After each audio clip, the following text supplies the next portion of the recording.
first and foremost, line dance king of the world is crazy. That's got to be a crazy feeling to be appointed that. You know, like, how does it feel to be given that title by your home state? Man, the thing is, you know, there was a period of time where I would go out with my CDs, CD days. Out the trunk. Right, man. And you know, line dance music wasn't even a thing. It was kind of just like, you know, a line dance here, there, whatever. So I really went through a lot to get to this point to where, you know, one, I can be crowned that, and two, for it to be something that people are actually doing like culturally throughout the world and it's being recognized the way it is. So it feels good, man, because I took a whole bunch of, you know, beatings, you know, to get it to that, to see it to be at this point. So I'm grateful for it, man. Have you taken it to the world? Like, what's one of the furthest reaching places you've seen the line dance culture pop off? Man, you know, last year at this time I was in Saudi Arabia. I did a Middle Eastern tour, did Saudi, Qatar, Djibouti, Africa, all throughout the Middle East, and everywhere you pop up, man, you know, Cupid Shuffle is the golden key.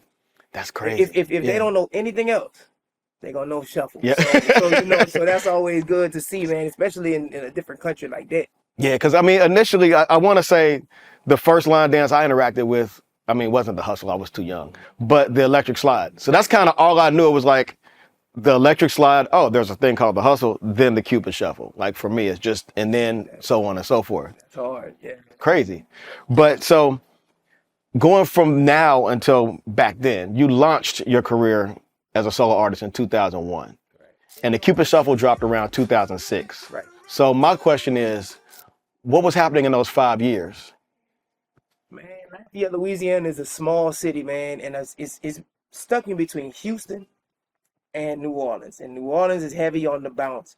At that time, Texas was heavy on the screw music, but you had cats like Big Mo, Big Hawk, that would sing, you know, Big and Mo, like, you know, so they were singing on rap beats.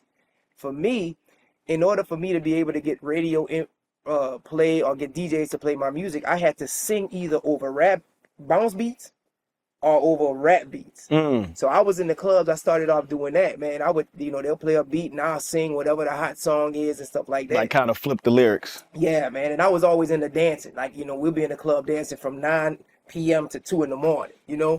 Don't dance no more. That's a whole other thing. That's a whole other thing. I'm sorry. I didn't mean to cut you off. Nah, man. And so that's kind of how that started. And maybe right around 2004, the bounce music in our city started to kind of weed its way out, and that's when that crunk era came in. Yeah. So now for me, I could sing on rap beats, but I couldn't sing on crunk beats. That'd sound crazy. You know, I've never heard anybody sing on. Well, I mean, I guess Usher, is the only like kind of thing that made it, but nah, like it was a time. It was so I had to kind of switch up, and at that time, I started venturing off into the Southern soul world. So I was going around, man, singing Cupid Draw Back Your Bow by Sam Cooke and singing all kind of old school songs.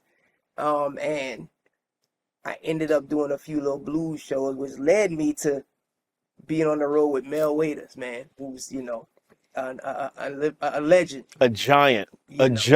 Google Mel Waiters. Yeah, man. So I was in there, man, getting chased by the aunties. And, who's this little boy? Come here. You know, stuff like that, man. But that's how I got into that's what got me closer to the line dance thing, and that older crowd being so young was being on the road with a Mel Waiters and doing Southern soul music at that time.